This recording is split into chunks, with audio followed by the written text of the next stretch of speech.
Cher ami, l'autorisation de sortie dont a bénéficié l'honorable Nicolas Kazadi, c'est le fait du pouvoir judiciaire, c'est le fait du parquet général près la Cour de cassation. Ça n'a jamais été le fait de l'Assemblée nationale. Vous savez, notre législation avec le règlement intérieur de l'Assemblée nationale établit deux niveaux d'autorisation. À l'article 106, il y a ce qu'on appelle l'autorisation aux fins d'instruction. C'est-à-dire quoi? Le procureur général près la Cour de cassation adresse un réquisitoire à l'Assemblée nationale. Et cette dernière met en place une commission ad hoc, dont j'ai eu la responsabilité de présider, qui propose à la plénière une suite à donner. Dans le cas d'espèce, nous avions proposé l'autorisation aux fins d'instruction.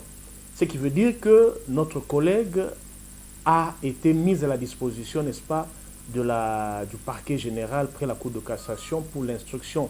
Mais il y a une deuxième autorisation, l'article 107, qui est celle qui fait suite à notre réquisitoire du parquet général près la Cour de cassation, avec beaucoup plus d'éléments probants pour solliciter la levée d'immunité et aussi les poursuites.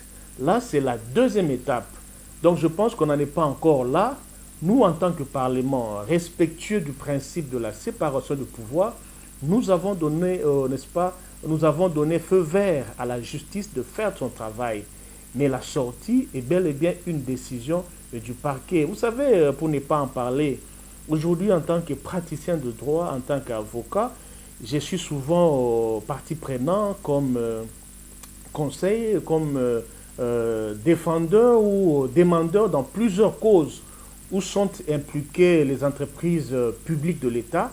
Et je vous dis, ce qui se passe avec la gestion des finances, c'est très grave. Et je me suis toujours demandé que seraient les finances publiques, quel serait l'état de la caisse de l'État congolais sans l'IGF. J'ai même envie de dire sans M. Alinguete. Pourquoi? Parce que l'IGF a toujours existé. Mais ce coup de poing, ce dynamisme-là, c'est avec l'avènement de l'actuel IG. Et donc, on peut le trouver un peu envahissant avec la patrouille financière. On peut trouver qu'il en fait trop. On peut trouver qu'il est dans la cogestion. Mais je me dis, tout Congolais qui aime le pays, en présence de cet environnement de jungle, de prédation, ne peut que pousser le bouchon un peu plus loin. Et donc, je pense que nous devons faire confiance à notre justice. Et nous, en tant qu'élus, nous sommes engagés à accompagner, n'est-ce pas, le chef de l'État, à accompagner les instances judiciaires dans la recherche de la vérité, dans la sanction des actes qui ne sont pas en faveur de notre développement. Et donc, voilà ce que je peux dire à cette question.